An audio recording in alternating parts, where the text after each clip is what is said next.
Welcome back to the Hitting the Turnbuckle podcast. This is one for Ignite Wrestling fans. Now, you may have seen a video that this man put out just before Curtain Call 3, basically apologizing to everyone at Ignite, to us. Didn't need to do that, but hey, it is what it is. He's got some explaining to do, and he wants to come on here and explain a lot about what's been happening in his, life, really, in a lot of ways, due to the fact that obviously way back in February, and I'm going to say it because, the best men at people's weddings, where you were best man at his wedding, turned his back on you, aligned himself with someone else. We'll get into all of that, but first things first, let's welcome Jack Toreno. Jack, welcome to the show. Thank you. Thank you for having me. Thank you for giving me the opportunity and time to be here today.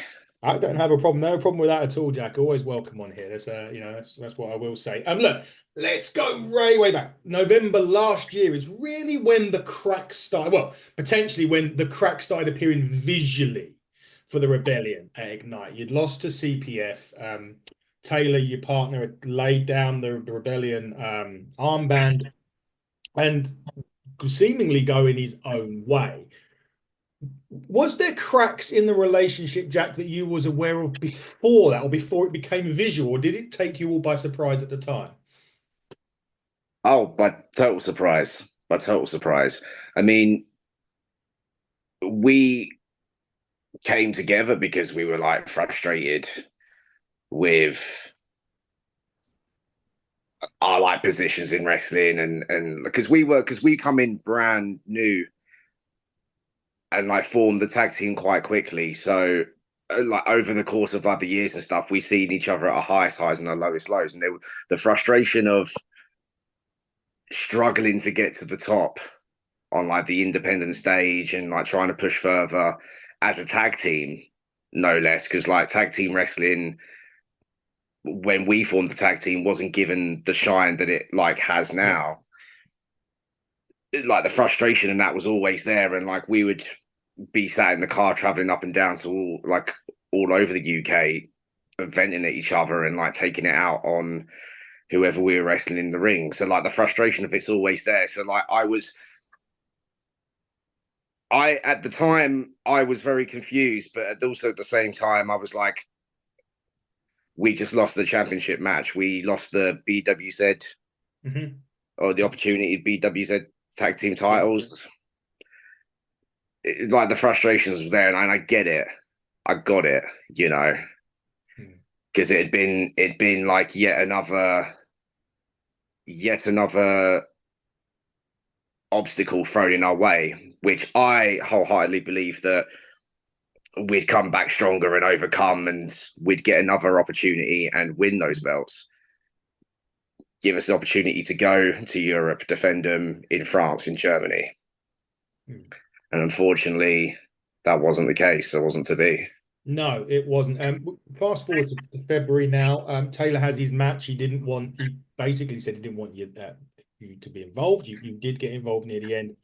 And this is where it kind of hit breaking point. Taylor loses his match, and obviously he decides at one point that he was going to come in for a hug from you. And everyone, we thought it was all going to be back to normal. Rebellion was going to be together again. And out of nowhere, seemingly, it's a bit difficult for him to come out of nowhere due to his height. But Tom Mercer, Tall Tom, comes out, and all of a sudden it sort of just explodes in front of us. And I could actually, funnily enough, not even funnily enough, but I resembled it to what happened actually on Raw this week with the with the New Day in a lot of ways. They had that big 10-year thing, and it was Big E that got kicked out. In your case, Taylor and Tom kicked you out.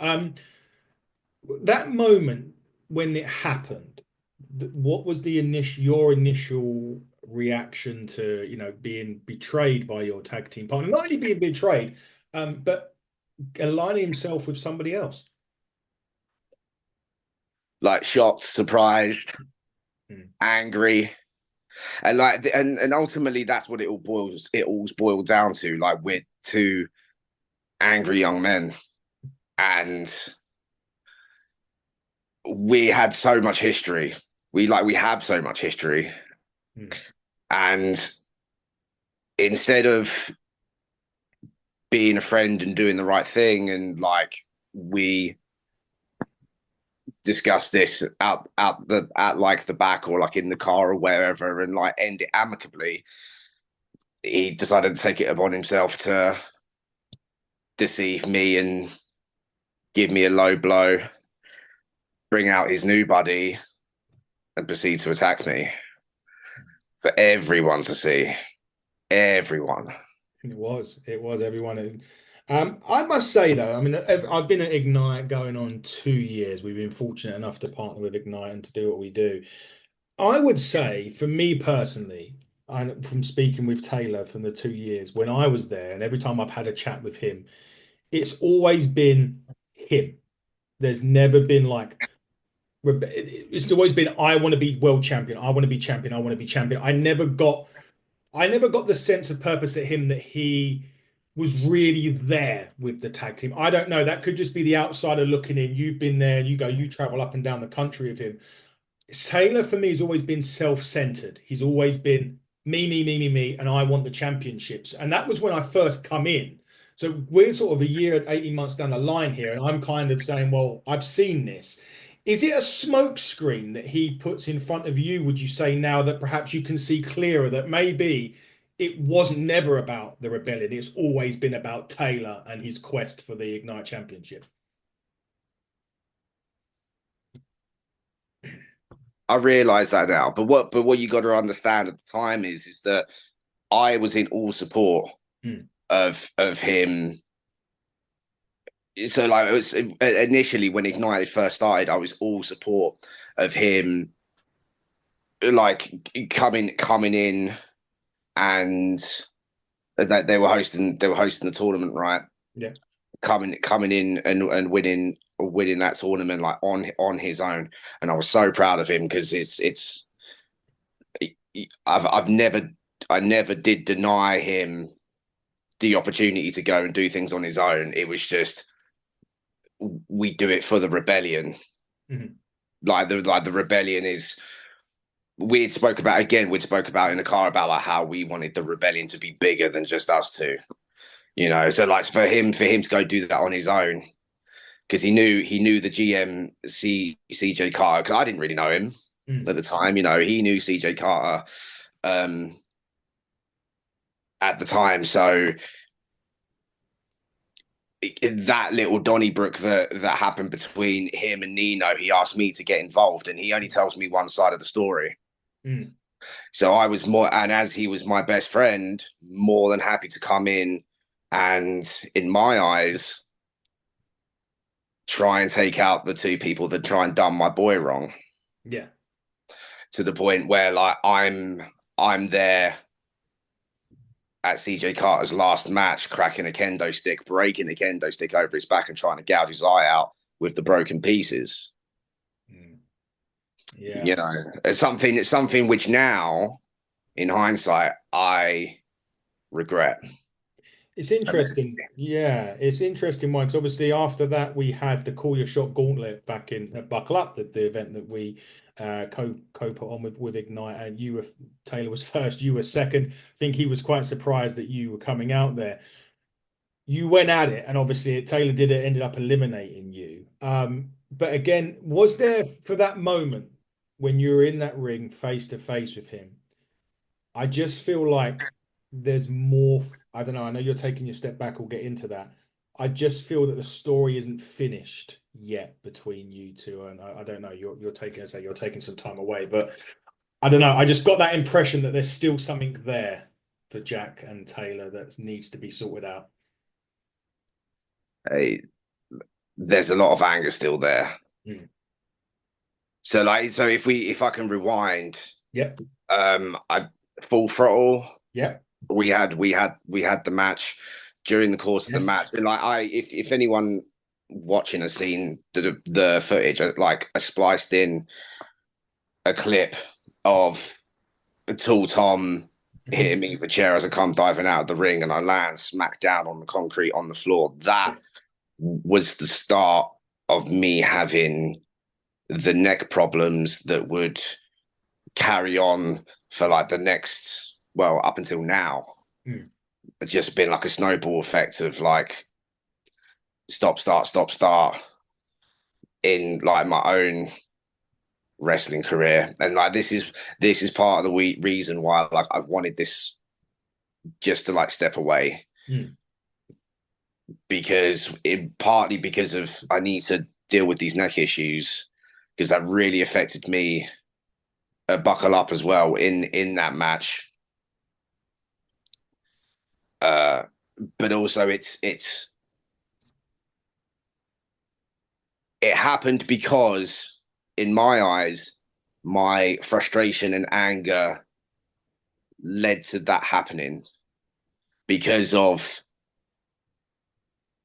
Tall Tom, because of Taylor James, because I was so not only was I so mad that I felt betrayed by him, his whole point of wanting to do things on his own, Yeah. and here he is still not doing things on his own, which is a trend that has continued ever since that match and since ever since he's won the Call Your Shot gauntlet. It's toxic, and I don't want to be that person anymore. Mm.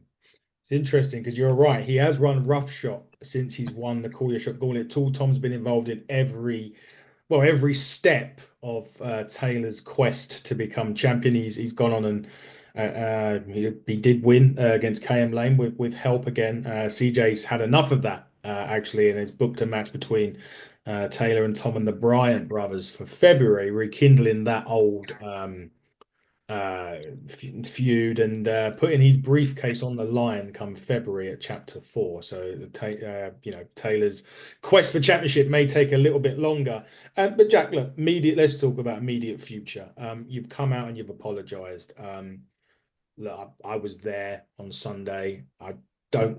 I was talking to CJ. I'm not necessarily 100% sure that the apology was accepted as such that you've got I think you do have if you want to come back to a night, and this is the thing, we don't know what you want to do. I think you may need those discussions with CJ in person or privately, and maybe some of the roster, because you did kick on and mention the stuff with Nino, which really did. When I started coming, that was the whole big thing. It was Nino, Taylor, and CJ, and you were very heavily involved with Taylor's side. So I think perhaps some private conversations with CJ and Nino may be needed if you want to come back to Ignite. Definitely, and I'm willing to. I want to have those conversations, whether I do come back to Ignite or not. I feel like it's important that I need to have these conversations with CJ Carter, with Nino, with the majority of the people on the roster. Because like I've done some horrible things. I've said some horrible things. I was caught so heavily in the rebellion bubble that was all I cared about, and Mm. I isolated myself from everyone else. Like it was, you're with us or against us, Mm. and it took getting out of that bubble and this neck injury and being on my own to realize that it just it all this anger and hate wasn't worth it. Mm. And I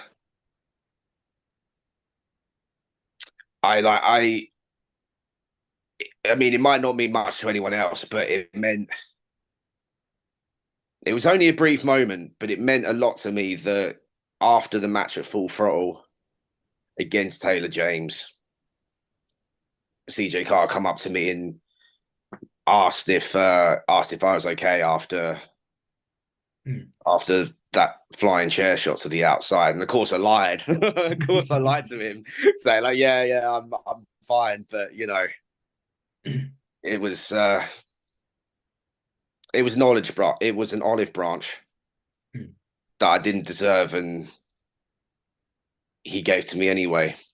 And that just kind of shows the type of character CJ Carter is as a boss, general manager, as a person, and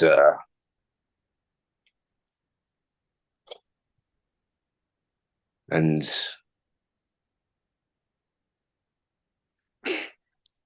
I apologize for the way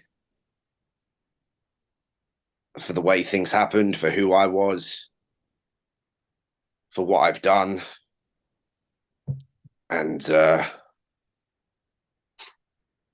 this is ultimately why I need the time away, because when you're waking up in the morning in pain, looking at yourself in the mirror, hating the person that you are, something something's got to change. Something's got to change. Well, you're going to have some time away. You've mentioned that, Jack. Look, I want to thank you for your time today. You didn't have to do this. I know it's something that you did. You wanted to say you wanted to get off your chest, and I know you're taking some time away from wrestling to heal up, get in the right frame of mind, get your head back in the game. And look, hopefully in the future, Jack, we will see you back at Shenley Road. I would love to see you back there, Ignite. I think you do bring some energy there that I think's missing right now in Shenley Road. So I hope that we see you back in Ignite very soon. I hope so too. I'm not going to make any promises. What I will say is to the fans of Ignite Pro Wrestling who supported me through the past couple of matches that I was there. I want to thank them. Didn't deserve their support and they gave it to me anyway, so I want to thank them. I want to thank CJ Carter for giving me that olive branch. And I want to thank you for giving me this time today. It means more than you or anyone could possibly ever imagine. No worries, Jack. Always an absolute pleasure to be talking to you. I wish it was in different circumstances, of course, but it's always nice to have you back on or have you in my company at least for a brief period of time. Look, it is that time of year where I do have to wish you actually quite a good Christmas. I hope that you're all okay, and again, I hope to see you very very soon, guys. If you do want to head to Ignite in February, please go on to 96 Eventbrite, type in Chapter 4. There, we're going to be seeing the debut of Tate Mayfair's Ignite Wrestling, which is going to be brilliant. Controversy surrounding our Turnbuckle Championship, which will be announced in January, what's going on there. But just keep it on Ignite. Jack, we hope to see you soon. But until then, everybody, this has been the Hitting the Turnbuckle podcast. He has been Jack Toreno. I have been your host, Adam Cousins. And until next time, everybody, buckle down, stay safe, and goodbye.